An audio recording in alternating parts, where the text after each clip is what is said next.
Alright, let's do this one more time. Don't worry, I'll make this quick. The year? 1990. Nintendo's SNES is on the verge of release, and their rival company, Sega, needed something to rival the likes of Mario in the ongoing console wars.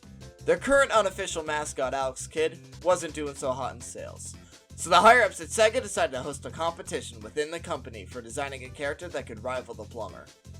After a little while, the competition was finally over, and the character chosen?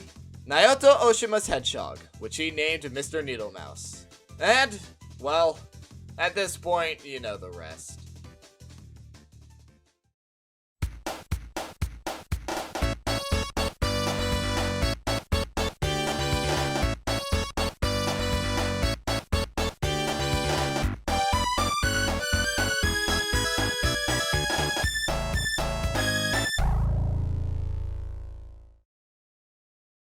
You know him, you either love or you hate him, Sonic the Hedgehog. A blue, speedy little hedgehog that boasts about being the fastest thing alive. More well known for some mishaps along the way that have been talked to death about already. I mean, seriously, don't we have anything to talk about other than 06, Rise of Lyric, Storybook Series, and so on and so forth? Like, there's so much more interesting things we can talk about, like the small arcade games / Kids Rise era in Japan, the Sonic and Garfield pack. I will own it one day, you mark my words. Or hell, the goddamn Sonic Forces promo they did with Hooters. Yeah, remember that? I still want those coasters. Anyways, that's not what we're here to talk about. So, have you ever played the first Sonic game?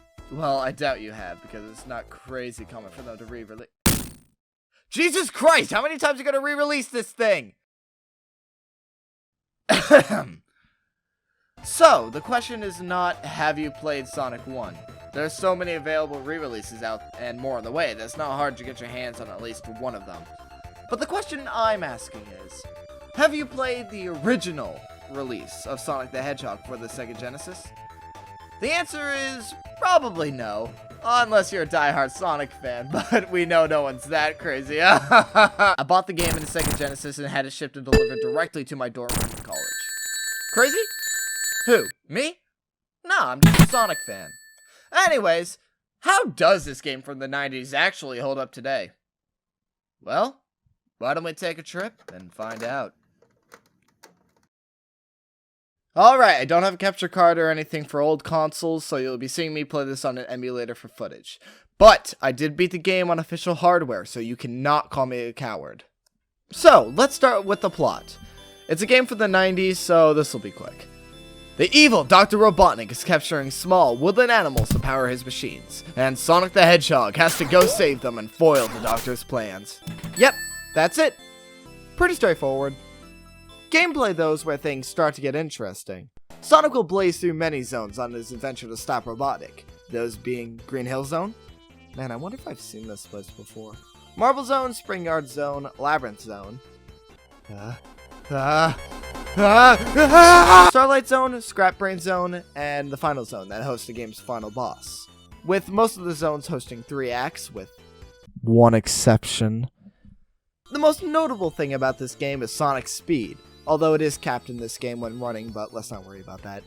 He goes fast, and the main appeal of the game is to pick up that speed and keep it going by using the terrain of the levels to your advantage, seeing how long you can keep the speed going compared to the more slower platforming-based Mario. Rings can also be found scattered throughout the stages, and if you have at least one of them, you won't lose a life when you get hit. Instead, the rings you've collected will scatter and bounce around for a few seconds for recollecting before vanishing. But, get hit without a ring and it's back to the last checkpoint for you. You'll face many of the Doctor's robots, also called Bandits, along the way, but Sonic has a few tricks for that. For one, jumping on them works, but he can also roll into a ball and crash through them. Though, note that the spin dash was not introduced in this game. That came from Sonic 2, so you need to get a running start first.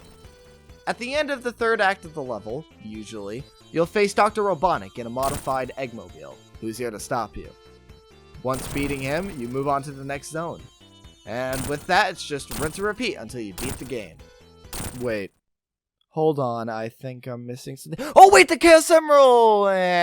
Alright. In this game, they're not that important. No Super Sonic, which was added in Sonic 2, and there's only 6 of them. The 7th was also added in Sonic 2. Get 50 rings and keep it to the end of the stage, and you can jump into a giant ring. Roll your way to the Chaos Emerald without falling into any of the exit points, and it's yours to keep. Rinse and repeat for all 6, and yep, that's pretty much the gameplay. Another thing this game has going for it is its replayability. This game is short, like an hour short. Seriously, I went up to a friend's room, sat on the floor, and just played the game for an hour talking with my friends. That gameplay is the footage you're watching right now. And because the game is so short, it's super replayable. You can hop in and out whenever you want to improve your score, try new routes, or all around just improve. And that's the magic of a lot of games from this era. Hell, most games in general. There's always room for improvement, and there's even more room for a good time. You know, one of the things that gets brought up when talking about Sonic is the comparison to Mario. You know, one's about platforming and taking your time, the other is about speed and keeping the momentum going. But one thing Sonic usually has that a lot of other characters from the old video game console days don't, is style.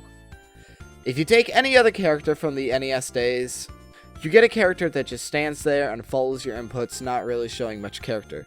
But Sonic, on the other hand, he skids to a halt when stopping at high speeds. He has an animation for trying to keep his balance on a ledge. He even sits there and taps his foot at you if you leave the game idle, as if to say, "Hey, come on, let's get this show on the road," showing you that he's not just some other Mario copycat. He's a cool dude, wanting to get the job done with his own style and have fun thwarting Robotnik's schemes.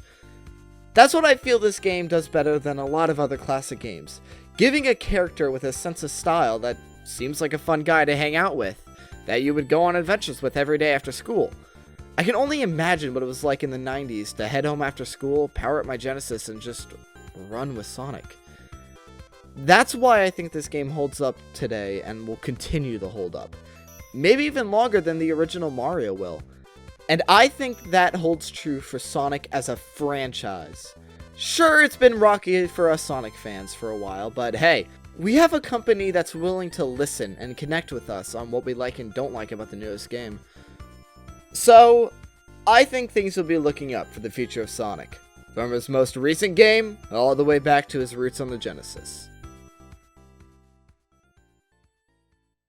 Now, don't leave just yet. I know a lot of you have stuff to do, but please, I'll try to make this quick. Thank you for watching my first ever fully edited video that was done 100% on my own time.